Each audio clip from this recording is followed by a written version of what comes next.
Hello cute বাচ্চারা, আমি তোমাদের কিউট ফক্সি। তোমাদের সবাইকে বাংলা ফক্সি স্টোরি চ্যানেলে স্বাগতম।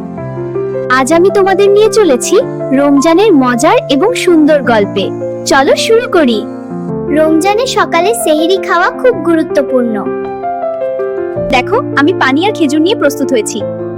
এটা আমাকে পুরো দিন শক্তি দেয়। কখনো খিদে লাগলেও আমরা ধৈর্য ধরে রোজা রাখি। এটা আমাদের ধৈর্য এবং ভালো আচরণ শেখায়। দিনে অনেক কিছু করতে হয়, কিন্তু রোজা থাকলে ধৈর্য বেশি হয়। তাই আমাদের উচিত কাজের পাশাপাশি সবার রোজা রাখা। সূর্য ডুবলে আমরা ইফতার করি।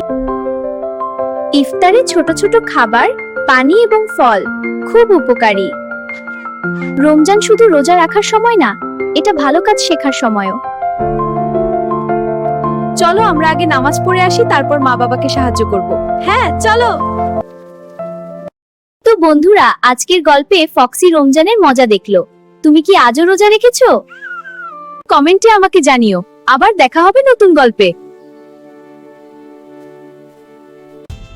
Press subscribe and like button. Thanks for subscribing and liking.